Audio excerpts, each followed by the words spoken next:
Okay, let's dive into this one. Imagine this.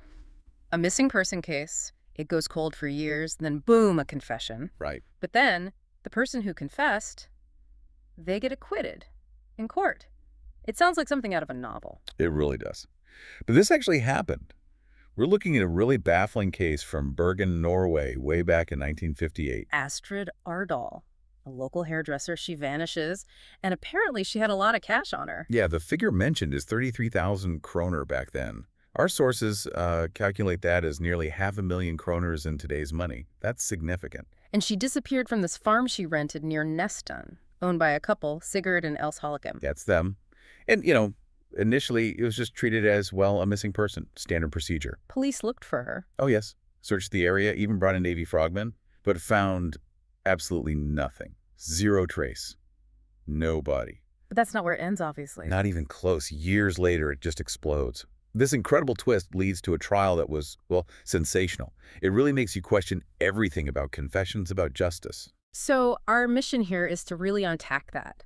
The disappearance itself, the police work, or lack thereof initially. Right, the investigation stalling. And the confession out of nowhere, the courtroom drama where the lawyer fights against the confession. And the outcome, which was, frankly, stunning. Yeah. We're basing this all on the sources we've looked at, newspaper archives, legal documents, that sort of thing. Key players we need to keep in mind.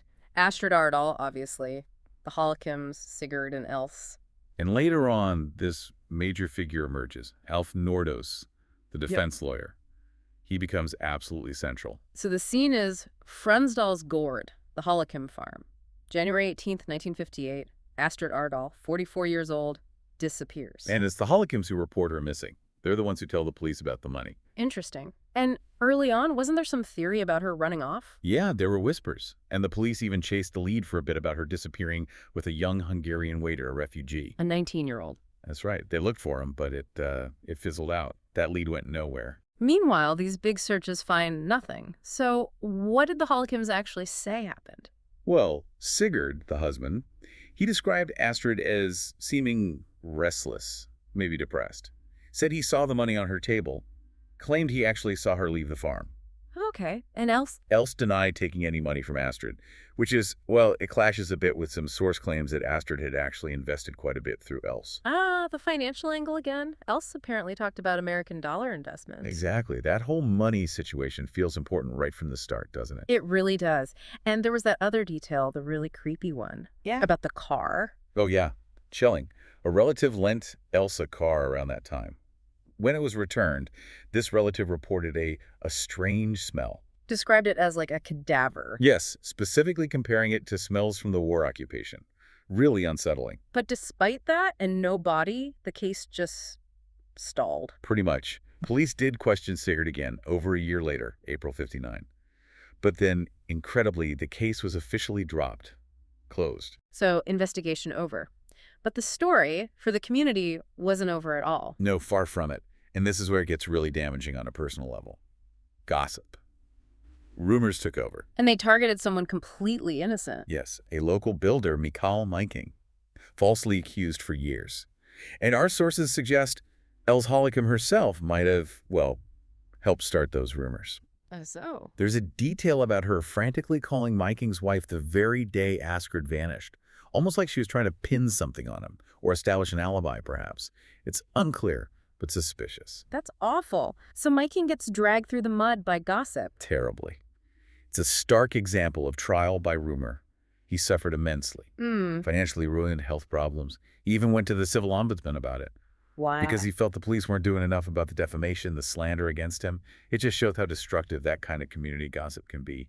Wrecks a life. A truly heartbreaking side to this. And while Myking's life is being destroyed by rumors, what's happening with the Hollekims? Well, their lives were also kind of unraveling. Sigurd lost his job. Else filed for divorce. And eventually Sigurd lost the farm too, due to mounting debts. So a lot of pressure building there. Definitely. Yep. And then, 5 years after Astrid disappeared, 1963, the case gets reopened. Why then? Persistence from Astrid Aardal's brother. He kept pushing, and when the police took another look, things started to surface. Get to finances. Exactly. Those American investments, Elson mentioned, apparently non-existent. And Else actually admitted forging documents. Forging what? Canceling Astrid's life insurance policies. And remember, Astrid was described as a saver, someone with plans. She needed her money. And it turned out she'd lent money to Sigurd. Significant amounts. Sources say between 15,000 and 20,000 kroner, plus smaller loans. And Sigurd, well, he was deep in debt. Banks were demanding payment. Okay, so the motive, the financial pressure, it's looking much stronger now. Very compelling. And that leads us to October 1963. The investigation is back on, the money trail is hot, and then the bombshell. Sigurd Hollekim confesses. He confesses to the murder of Astrid Aardal after 5 years of silence. Wow. Just wow. A massive development. He's assigned Alf Nordhus as his lawyer. Nordhus was gaining prominence then, and this case really put him in the spotlight. What did Sigurd say in his confession? Was it detailed? Oh, very detailed initially, almost disturbingly so. He claimed he lured Astrid to the barn, said he needed help sorting out a 4,000 kroner payment he owed her. A pretext. Exactly. Once she was there, he said he hit her with a sledgehammer, knocked her unconscious, then strangled her. And the body. His first story was that he waited 2 days, then built a huge pyre, burned the body, and scattered the ashes. Okay, hold on. A massive pyre in a relatively populated area. Wouldn't someone have noticed that? That's precisely what the police thought. They were immediately skeptical. A fire big enough to destroy a body, it just seemed unlikely to go unnoticed. So he changed his story. He did. When challenged on the bonfire, he came up with a new explanation. Said he'd actually dismembered the body. Dismembered it, and then what? Claimed he buried the parts out at Flesland Airport, which was being built at the time. So even though the story changed, the police now have a confession and a strong motive. Right. They felt they had their man. Even without finding a body, they had his admission. Case seemingly solved. And Ella Suits, what happened to her? With Sigurd's confession, she was charged too, as an accessory to murder. The ex-wife. Okay, so it seems straightforward now. Confession, motive, charges filed, trial next. Yes, heading towards trial in the Gulliding Court of Appeal. But this is where Alf Nordhus, Sigurd's lawyer, does something truly extraordinary. What's that? Before the trial even starts, Nordhus announces publicly that he will not be defending his client's confession. In fact, he's going to challenge it, argue it's false, and seek an acquittal. Wait, his own client confessed, and the lawyer is going to argue the confession is wrong. Exactly. Fighting your own client's confession in open court. The sources call it sensational, unique, practically unheard of. It completely flipped the script for the trial. I can only imagine. So how did the trial actually play out? It was intense, full of contradictions. Sigurd, despite Nordhus trying to discredit the confession, he stuck to it in court. He maintained he did it. Okay. So the defendant says, I did it. His lawyer says, no, he didn't. What about witnesses? They painted varied pictures of Sigurd. Someone from his youth said he was easygoing, cooperative. A former boss called him dutiful. But others saw something else. A neighbor mentioned he worked hard, but wasn't light and happy at heart, felt he was under a lot of pressure. Another neighbor commented on how handsome the Hollekims were and how well Els kept the house, sort of painting a picture of their life. And Els herself, she testified. She did, and she completely changed her tune from the investigation phase. On the stand, she insisted Sigurd was innocent. This is getting more tangled by the minute. Defendant confesses, lawyer denies confession, ex-wife denies guilt after initially being implicated. What must the jury have been thinking? It must have been incredibly confusing, layers upon layers of contradiction. And Nordhus skillfully used the inconsistencies within Sigurd's confession. Like the bonfire story changing. That, and there was this moment in the barn during the trial. Sigurd tried to demonstrate how he supposedly hit Astrid with a sledgehammer, showing how he hit a beam instead. According to the sources, the demonstration was just physically impossible. Based on the space, his movements, it apparently drew laughter in court. Laughter at a murder trial demonstration. Yes. It powerfully undermined the credibility of that part of his confession, a very visual, very damaging moment for the prosecution's case built on that confession. That's incredible. Did psychology play a role? Were there experts? There were. Psychiatric experts gave testimony. One assessed Sigurd as seeming, well, weak, but felt the confession seemed genuine. And the other? Another expert gave a pretty harsh assessment of Els, using the term attitudeless psychopath. What does that even mean in this context? It's an older term, not really a clinical diagnosis used today. Back then, it might have described someone perceived as lacking normal emotional reactions, maybe appearing indifferent or shallow, even in very serious circumstances. But Nordhus challenged these experts. He did.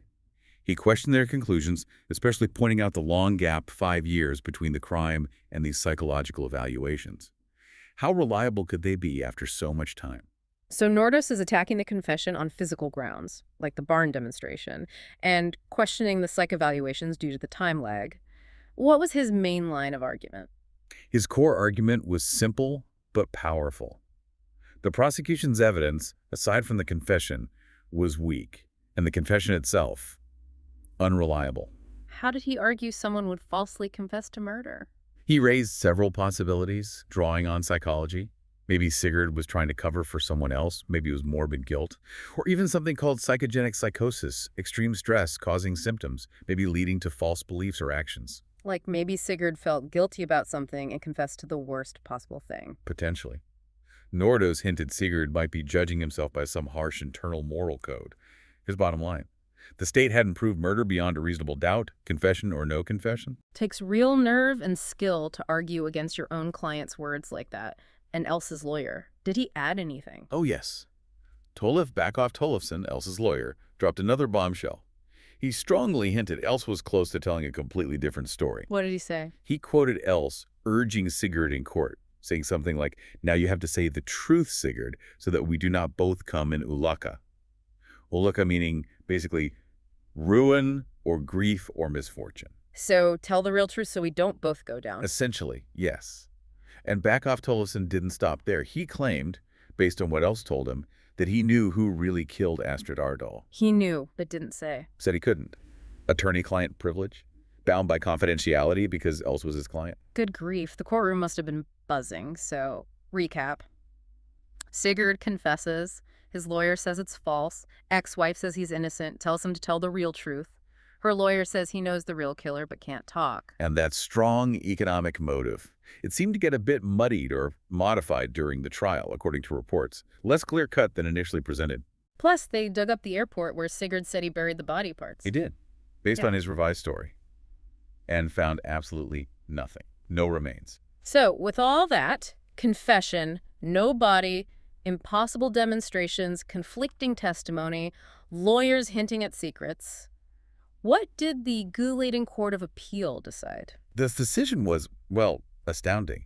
They acquitted both Sigurd and Else Hollekim. Acquitted, even though Sigurd confessed. Yes, the court simply did not believe his confession. Nordis's arguments about the inconsistencies, the unreliability, they clearly won the day. Incredible. Nordis himself summed it up perfectly, didn't he? Calling it. The unique situation that he's acquitted of a murder charge which he self-confessed.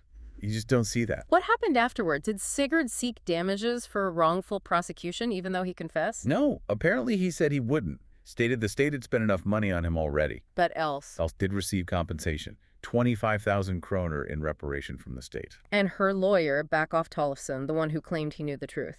He stuck to his guns, maintained his silence, saying he'd only have revealed what he knew if Sigurd had been convicted. He did speculate publicly, though. They thought it wasn't premeditated murder, maybe manslaughter. So in the end, Astrid Aardal is still missing, her body never found.